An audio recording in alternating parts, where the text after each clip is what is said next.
Nagtuo ko nga kitang tanan ibang tugnaw because of our weather, no? Sa ato ang panahon karon medyo sugod gani lang buntag ato karon. Wala gyud adlaw nga gawas kita nato yang sidlak. But I believe nagtuo ko nga kitang tanan we are excited bisan pa sa aliwala sa atong panahon karon. Excited na magsimba sa Ginoo in spirit and in truth sa pagdayag niya because this is the reason why we are here, the reason why we are called to be saved, to give glory to God. Para nga, this morning, pagunti ko sa pag-share ninyo sa ato ang series of study. It's all about honoring God through our action. Lalo pa sa chapter 2 in 1 Peter, beginning verse 11 and 12. So, duha ka verse na ito ang tunan karon. Kita diha sa, again, 1 Peter chapter 2, verses 11 and 12. Akong basahon, Beloved, I urge you as sojourners and exiles to abstain from the passions of the flesh, which wage war against your soul. Keep your conduct among the Gentiles honorable, so that when they speak against you as evildoers, they may see your good deeds and glorify God on the day of visitation. Thank you, Lord, for this day. Thank you nga usa kini ka higayon nga makasimba kami diha kanimo sa hiniusang pagsimba.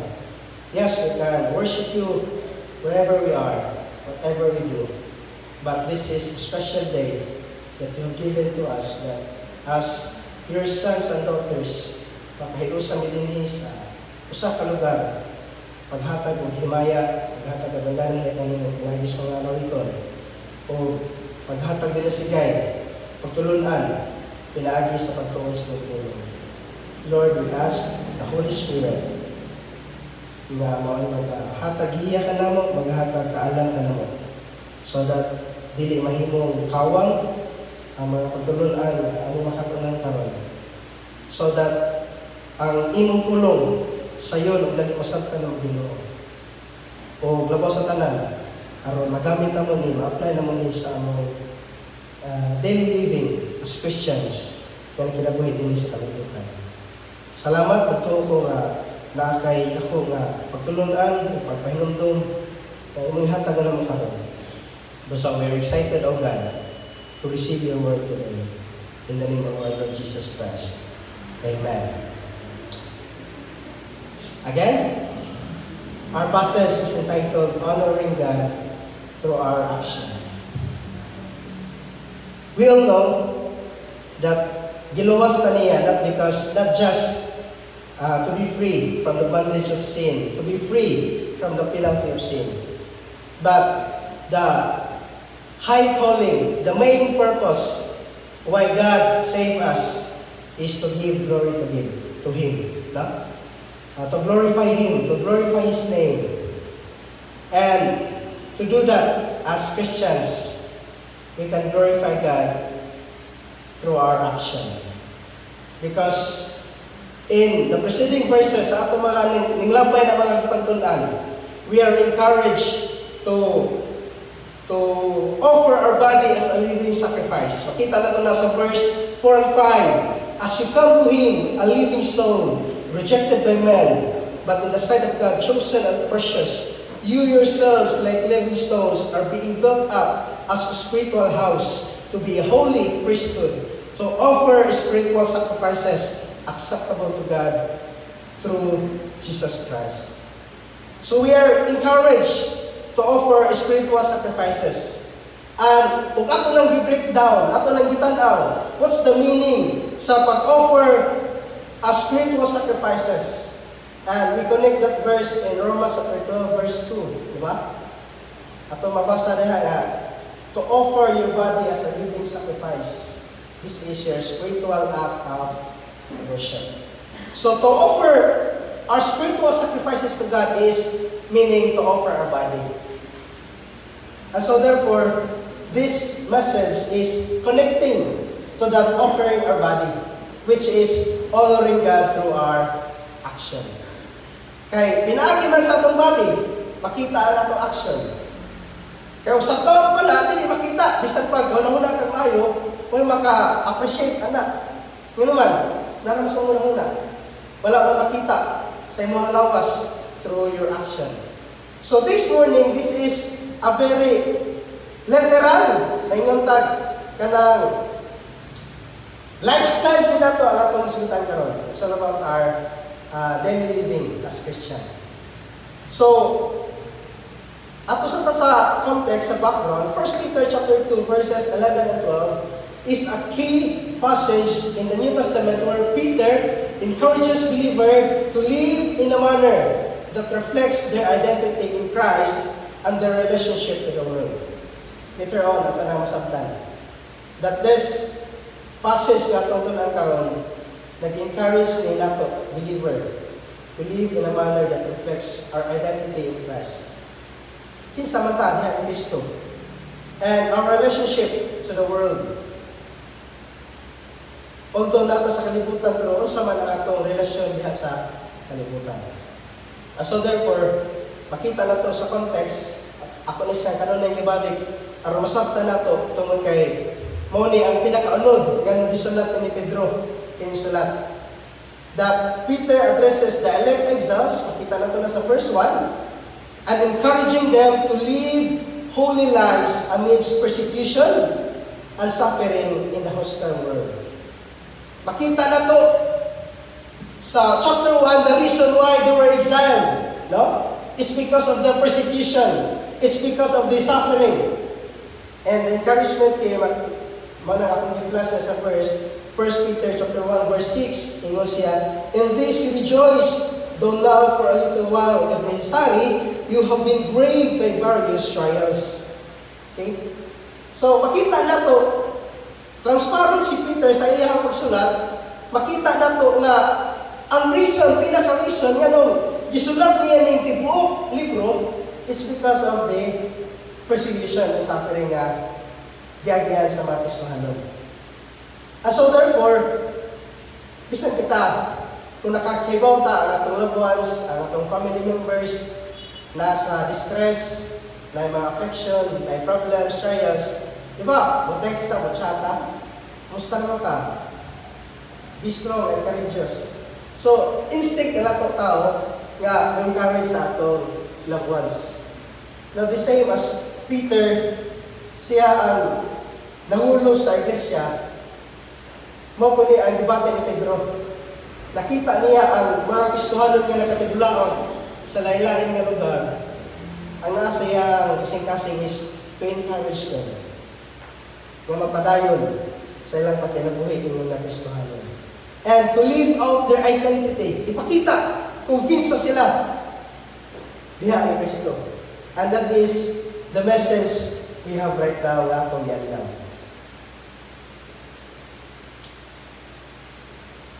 First point nga gi-encourage ni Peter na tudunhi is to live in holiness.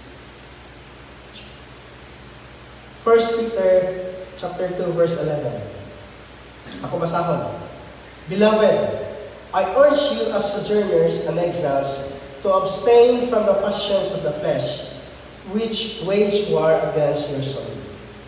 Now, if we siguro sa kanunay na nakasunod ako sa akong message, we all know the meaning of the word holiness or to be holy. No? Meaning is to set apart from the world. It is not necessarily mean nga you are perfect. You are nga nang dili na gyud ka masikyat initan ko sa mga tanong. Dili na may papasabot ni Pedro pag ingon niya living in holiness, be holy. Wala siya mo refer og ingana nga kinahanglan ini lakaw ni musukan wala kay masikyat, wala mapandon. No, dili ingana. But Peter here is referring to set ourselves apart from the world. Kay, if we look at the Greek word sa holiness or holy, meaning to cut off. Just like, nag-prepare ta og mga lamas nga atong tarong og pikas-pikas. That's the idea of the word holy. To cut off, meaning to set apart. So, makita na to din nga ang first encouragement ni Peter is to set apart ourselves from the world. Let's live a holy life. Kinahanglan nga makita ang atong identity that we are not of this world. Ito lang masabtan later on. So therefore, ingon siya, ihang verse 11, nag-address siya, word, beloved. It refers to our identity of the believers. No?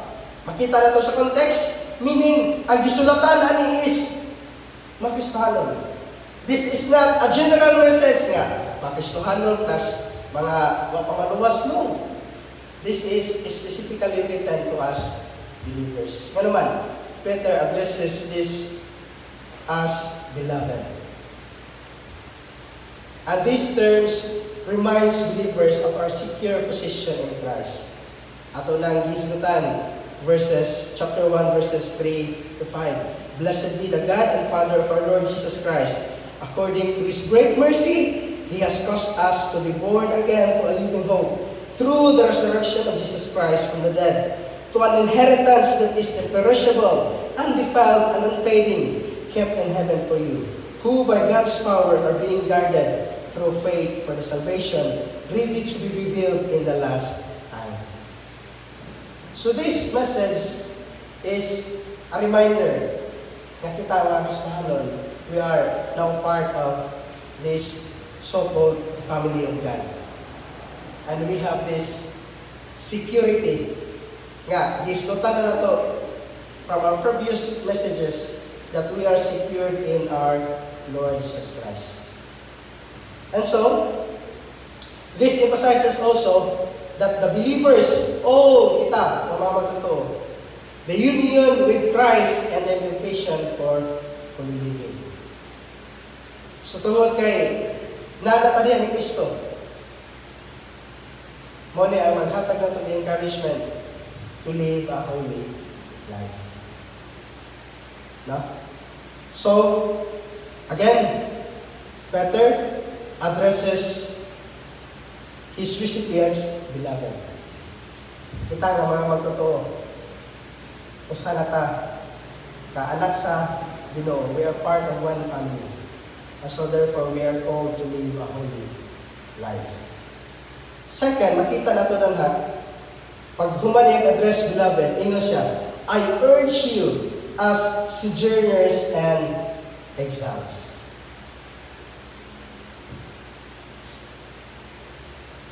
And this refers to us, to our status as pilgrims. No? I urge you as sojourners and exiles. Now, usay ko pasabot og sojourners. Ako ni siya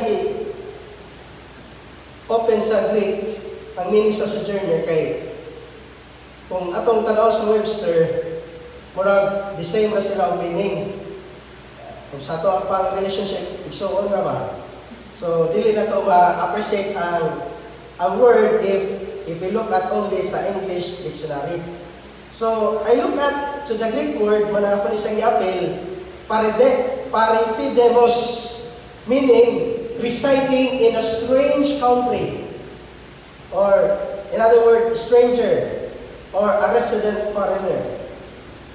What does it mean? Nga, kita gi-address ta as beloved, unya, gi-urge ta, gisugo ta, as sojourners and exiles. Why? Because sojourners, these terms reflect the transient nature of the Christian's earthly existence. Meaning, we are just passing by in this world. And that is our true nature as Christian. As kini mo ni kanang na natong madungog, as believers are in the world, yes, lahat sa kalibutan, but not of the world. Do you know what this means? Nagpapatang sa iyo, pasapot anak?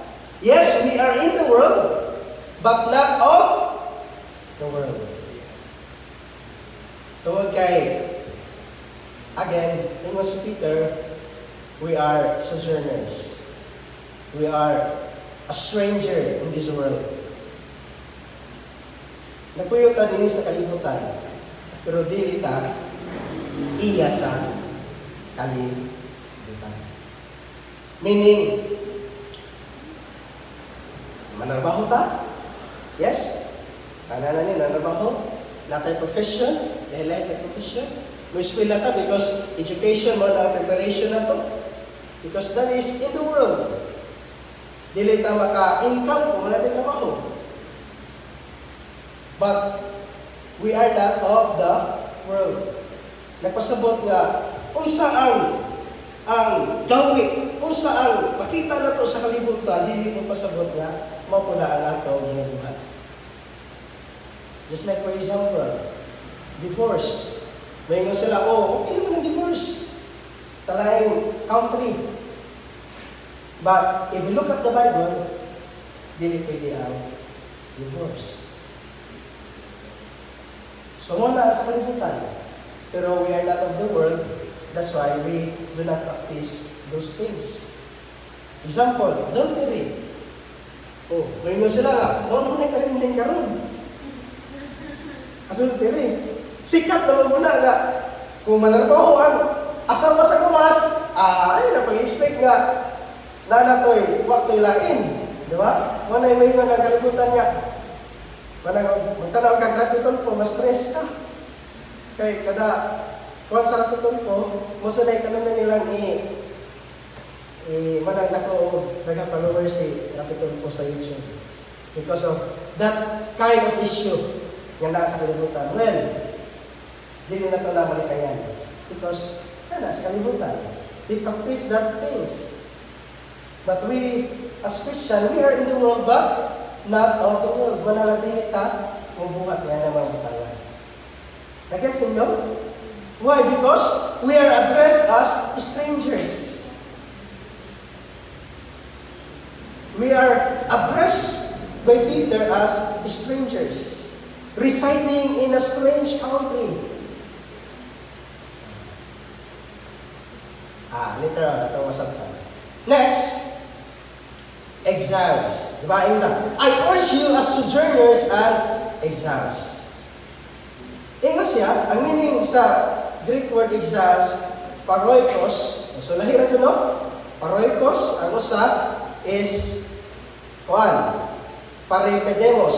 So, nagkalainan dyan sa Greek, mananga, it's very important to look back sa original meaning. Meaning sa paroikos, a foreign, alien, or exile, having a home near. Ganun, mamali ang gigamit ni Peter. It's because, muna ang dali masabtan sa mga Kristohanon nga iyang isulatan. Remember? O sa iyang address sa 1 Peter chapter 1, to the elect exiles. So, pag inyo ng exiles, makasinanti sila, makakita sila sa pululingon nga, taga Jerusalem ko, pero doon ako napuyos Galacia. No, I'm exile. Taga Jerusalem ko, pero doon ako napuyos Pontus. Just like Israel, nga, gikaptive sila nga po sa Babylonia. So they were exiled. Nagpasabot nga, dili sila taga dito. Ang pagpasabot na nato, mga Kristohanon, that we believers, our true citizenship is in heaven. Dili ta taga dili. We are just exiled. Just like taga Bohol, Mato Cebu. Dili ka ingot taga Cebu. Ano naman kay taga Bohol ka. Just like them, New Testament believers from Jerusalem. It's because of the persecution. They were exiled to different places. So, dili sila Roman citizen. Diba? Just like Paul nga, dual citizen. Roman citizen plus Diyos sa mga Hebrews. But ang mag-Ismanon sa oras, dili sila dual citizen. That's why they were exiled. Nga naman, we Christians, we believers, our true citizenship is in heaven. Mapuna, it is true to ourselves. Kaya sabihan, nahimutang Kristohanon, nahimutang anak sa Diyos, dili na ta taganinihin. No? We are living in this world, but not of this world. Mananga, tungod kay inga na ang pagtanaw ni Pedro sa mga Kristohanon. That's why he encouraged us to abstain from the passion of the flesh. Again, dilita, our true citizenship is in heaven. O tungod kay tagalangit ta, mananangin na lang ito sa nga, tungod kay tagalangit ta, anak ta sa Diyos, we are encouraged to abstain from the passion of the flesh. And this is the ang naghatag na ko meaning why ang first point ako is living in holiness. Because pag ingon niya, abstain from the passions of the flesh, that's the call to holiness. That's the time that we need to set apart ourselves from the passions of the flesh. Satan, again, holiness, it doesn't mean that you are perfect. It doesn't mean that you are blameless in the sight of men. But holiness is meaning to set yourselves apart from the passions of the flesh. To set ourselves apart from this world. The practice, sa palang cultures, daghang mga pamaagi sa kalibutan nga para nila okay, pero dili okay sa pulong sa Lord. And passions of the flesh refers to sinful desires that oppose God's will. Makita na ito na sa Galatians chapter 5 verse 16. And though believers are justified by grace alone, we are also called to progressive sanctification, growing in holiness and resisting sin. Muna itong sabto ng Exodus. Pananga, it's nindot kayo ang message ng Pastor Bro. If you recall sa atong mensahe last Sunday, he's talking about justification, sanctification, and glorification.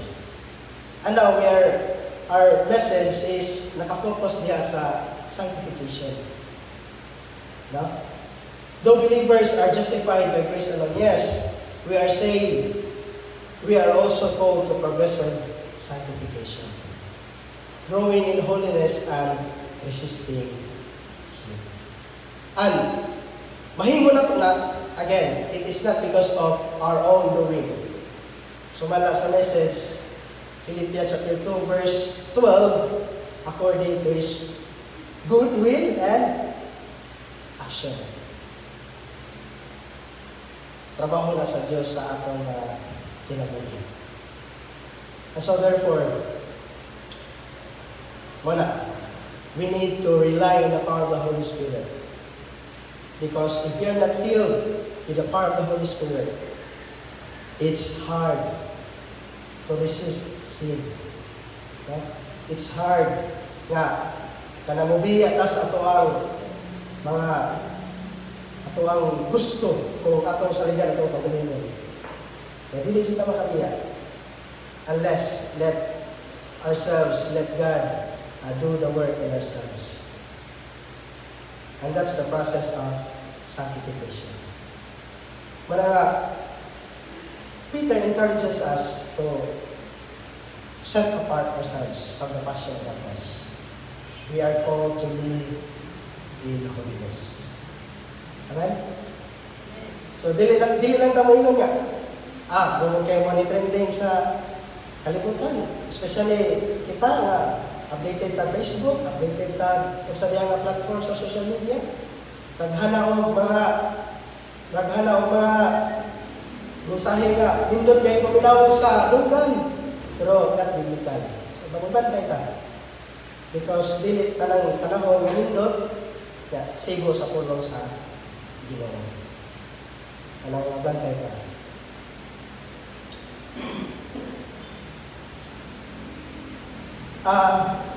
Importante kayo nga nung we set ourselves apart from this world, nga nung gisugo ta to abstain from the passions of the flesh.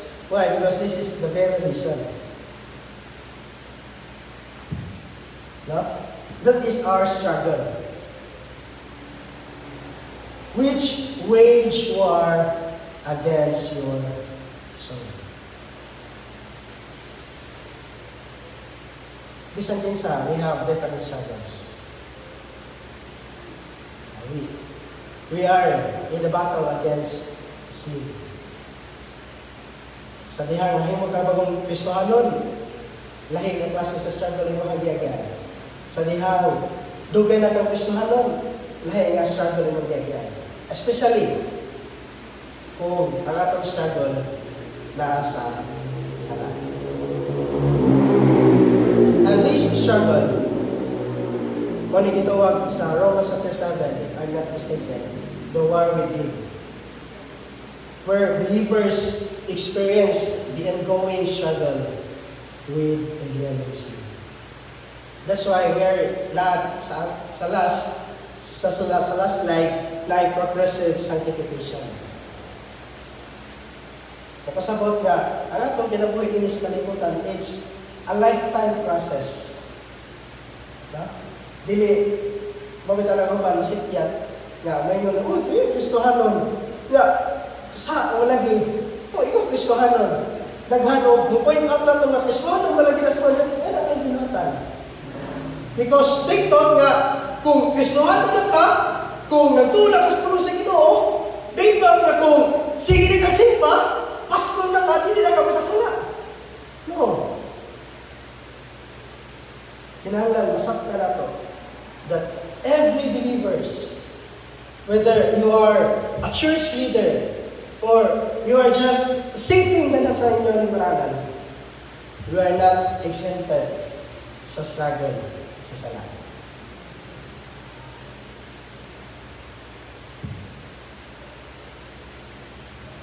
Sa consequence, lahi lang ang level of consequence. Kaya siyempre, kung later makasama ng ako dyan ng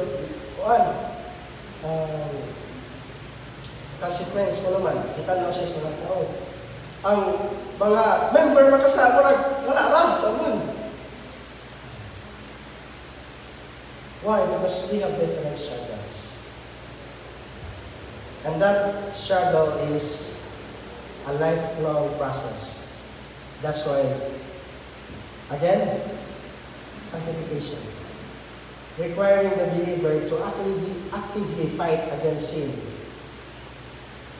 What? Relying on the power of the Holy Spirit, not relying on yourselves. We can fight this battle, this struggle, only through reliance on the power of the Holy Spirit. Basahin ito, Galatians 5:16 and 17.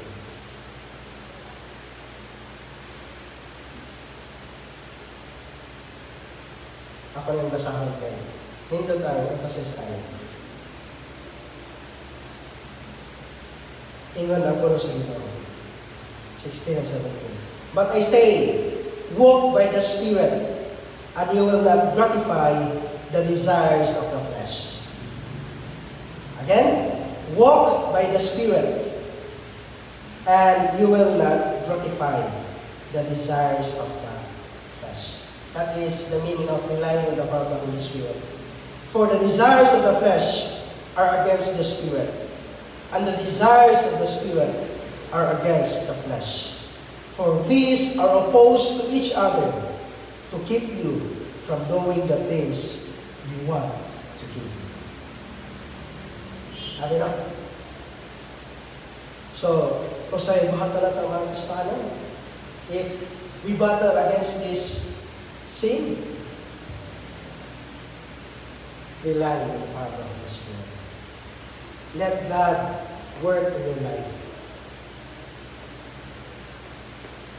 Someone na nailanaw, ang pagkaroon, di siya kabiya o sa ganun. Ingon siya na personal niya. Oh, pwede pastor. Ang doon sa mga simbahan. Doon sa simbahan. Yeah. Sabi, itaasan. Pero ako siya ganyan, dili ko naman sa magtanabas sa Biblia nga sa talagang you are damaging your body, which is sin, your body is a temple of the Holy Spirit. So, ano rin mo makasala sa ayun siya ng pastor. So, nasaon ako, bisag kung saon ako paningkamot, ayun siya. Yan naman, he's relying on himself. Manabili din yung mamiyan kay naningkamot na siya. Iya magpagaling yung paningkamot. Patawag siya ganyan. Ayaw paningkamot eh. Tugyan na sa Ginoo. Makita ang iyong manyapon. So, kasi yung panyapon sa katong pag-ilay sa Holy Spirit. Anyway, different struggles, lahi-lahi o ang uban mga Kristohan nun, kagumay na pero napasilain lang po. Let's not be judgmental. Wala dyan ito ang masulti, maingon kung natin mailhan nga mga Kristohan nun nga nasipiyat or nakahimo na yung mga putang nga para na ito, hindi man niyangin mahaton. So, what aking pawag ito yung struggle? Instead, let us help that person kung natin mailhan nga nag-struggle pa karon. Let us help them. Encourage them. Kani, nindot nga verse atong itudlo, isulti nga pinita. Kaya makasabot sila na. Makasabot sila kung passion of the flesh, which wage war against our soul. Because kita na we are not exempted under the struggle. So, again, sa unsang paagi, mahimo na ito ni is through sanctification. Let God do the work in our lives. No? Amen? Ayaw ka nikamutin. Let the Holy Spirit do sa inyong kinabuhi and change your life. Wala nga kung request ni Pastor Ryan na ipapin na pala itong slide mo ni Pastor Noong itong body, soul, and spirit. Okay, may emphasize mo na doon mention to the Peter wage war against your soul. So, the very struggling sa part sa toang sa tulo is the soul. Because the spirit is perfect already. But the soul naganha ang lifetime process. Manalingon siya sa Romans 12:2, malagyan pa mga pinala, renew your mind.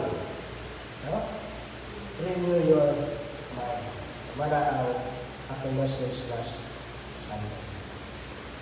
Second, is not just living in holiness, nga set apart na ito ang atong kinabuhi, diha sa passion of the flesh that is personal. Diba? Kung makita na ito, ang atong gibattle na ito is our own, atong kagalingon. It's personal. But now, ato na itong ipakita nga ito sa community. Sa gawas na po, living honorably among non-believers. Manangingon siya, keep your conduct among the Gentiles honorable, a witness to the world. Verse 12, ingon siya, keep your conduct among the Gentiles honorable. So, to do this, muna ako munang buhatong sa verse 11.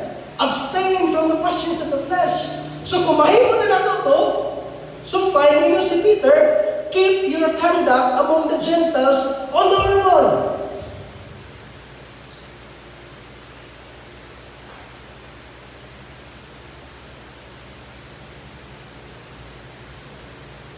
Because believers are called to live in a way that reflects their new identity in Christ, showing the world the transformative power of the gospel. We are called to live in a way that reflects our new identity in Christ. Kaya bitaw nindot pod pamalandungan ba amigon, di ba makita tag mga artista, example, Manny Pacquiao. Claim si Manny Pacquiao nga I'm a Christian. So nakita na to, mapag-claim ni Manny Pacquiao I'm a Christian, ibiyaan niya itong mga manok. Iyahang itarya nga farm. Nag-donate siya sa iyahang lugar o nagtugo sa church. Nakita na to, may mga gathering sa mga Christian sa Bohol. Siya ay paon. Kanta siya mga Christian song. Away pa niya to si Juan. Ito, masawag sa aso. Which is, murag, naghama, masakitan niya sa pagsulti ito. Why? Because he defended the word of God nga bawal ang same-sex marriage. What may yung point? Ang term lang na gamit niya, medyo sakit ng yung Panginoon. No? Kung ikaw ang ibutang, sakit yung kayo. But the idea is there. What I mean is, kung si Manny Pacquiao na yung Christian, unya, nagya po sa farm, kasi may kasulti sa mga tao. Di Christian nun. Sige dyan po sugan. Di ba, lain pang naon. Even kita. May ganda nga, anak ako sa Ginoo, nagtuon ako sa Ginoo, sige na magsimba. But our life, our conduct, dili makita nga, anak ko ka sa Ginoo, sige na tagtuon sa puno sa Ginoo. It's awkward. Lain. Why? Because we are now God's representative. No? We are now God's representative. Kung anak ka sa Diyos, ipakita na ito ang ato identity, inyong na anak sa Diyos.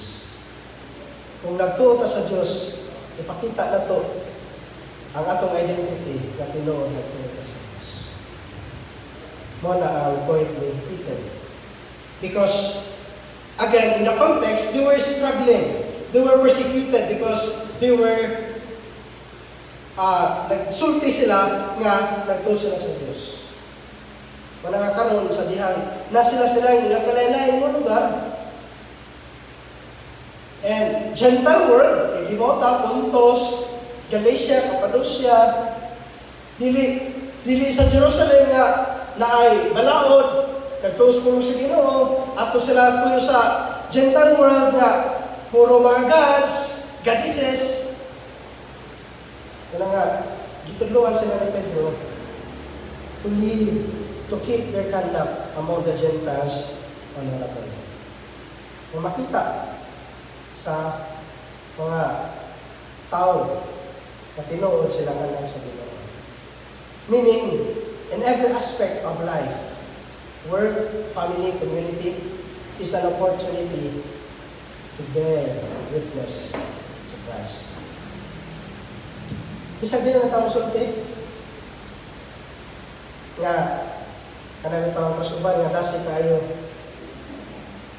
nga mo-share dyan sa gospel, lahat sila adlaw nga manglakaw. Bisan kita maristahan mo.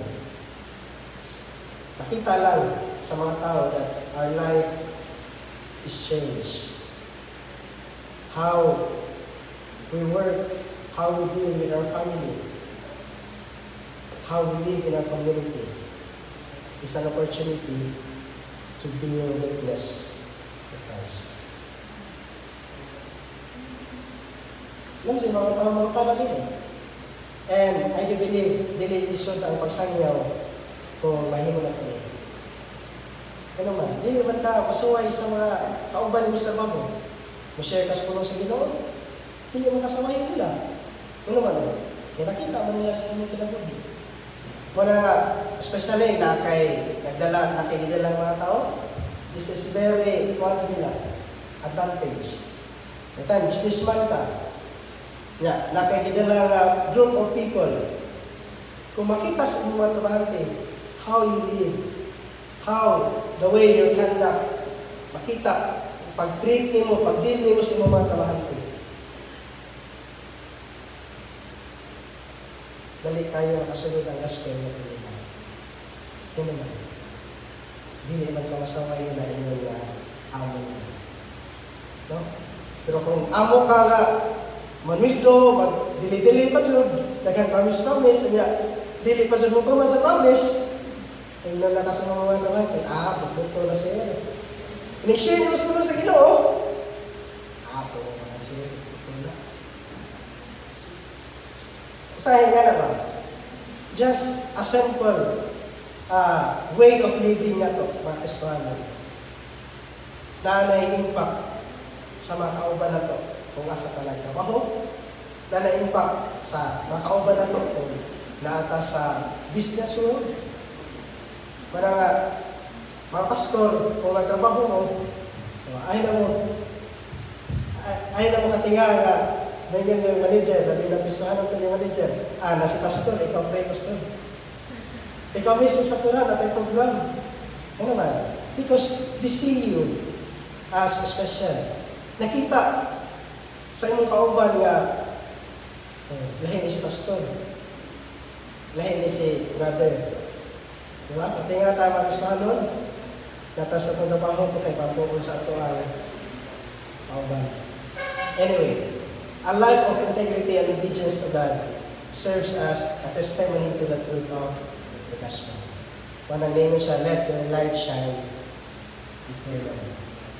And he's referring to our good deeds. So that, ingon sila to, conduct yourselves among the Gentiles honorable, so that when they speak against you as evildoers, meaning there's an inevitable opposition. Dili malikayan nga sa mga tao nga itong ginala, kasi mga tao may ganahan na ito. No? Bisan pag-usaw na ito, tarong o manage, kasi mga tao may ganahan na ito. Bisan pag-usaw na ito, dala ang board, kasi tao may ganahan na ito. No? Pero, dili. Bisan nasa ka. Bisan pagtarong ka ng tao, nasa dili ganahan.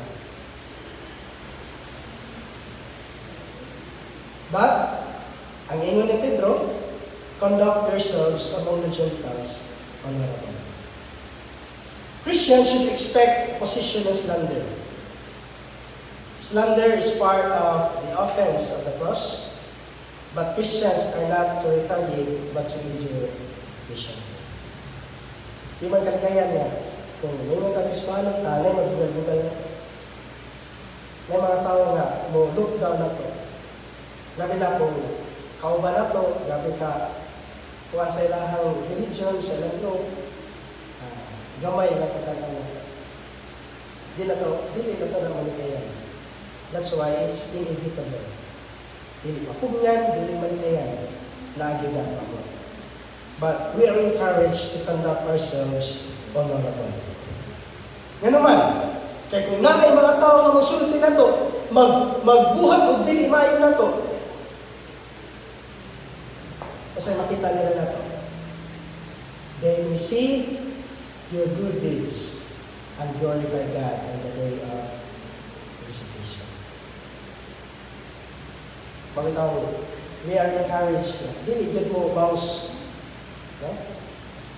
Christians, kung maglantaw ka sa pagpapagtuloy ng Jesus Christ sa gospel, tingnan siya kung naparoon yung ikas, talagang ikas.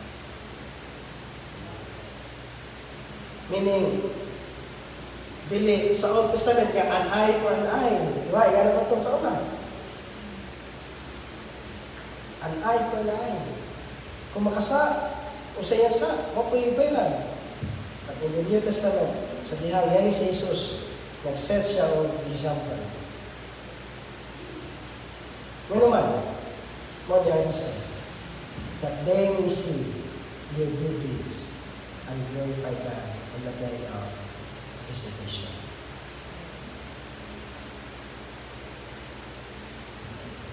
Good deeds stresses that good works flow from the believer's union with Christ, and they are part of God's plan for His glory. Dili faith plus work equals salvation, or dili faith equals salvation, and the result to good works. So manay kanon na itong distress, manay kanon na itong itudlo, na kung tinuotan nagto sa Diyos, kung tinuotan anak sa Diyos, mo-overflow ang maayong kinabuhi. Mo-overflow ang maayong binuhatan. Mo-overflow ang pagtabang, pag-care, pag-sympathize sa mga tao na nakakalimutan. And this day of visitation refers to the final judgment. Okay, wala ka na. When God will glorify His people and vindicate them. And the ultimate hope, the ultimate aim of Christian living is not merely personal holiness, but the glory of God and the calling of others to salvation. Again, as we all know, dili lang kayo maluwas ba? Kundi ang ultimate goal sa atong Christian living is for the glory of God. Yeah? Madam, we do this for the glory of God. We do that for the glory of God. We help for the glory of God. We do good works for the glory of God. We conduct ourselves honorable for the glory of God. We cut ourselves from the passion of the flesh, all for the glory of God. Conclusion. Christians are called to live as exiles in the world, reflecting the holiness of God through their lives, engaging in a battle against sin, and bearing witness to the world through their good deeds, all for the glory of God. Through both suffering and sanctification, Christians fulfill their calling to glorify God and make His gospel known to the world. So, ako lang i-summarize ang aking message into that paragraph. Kita ang Kristohan yun. Encourage to live in holiness. Although we have sufferings, we have this so-called lifetime process of sanctification. It's all for the glory of God. Thank you, Lord, for this wonderful day. Salamat. Maghatag ng encouragement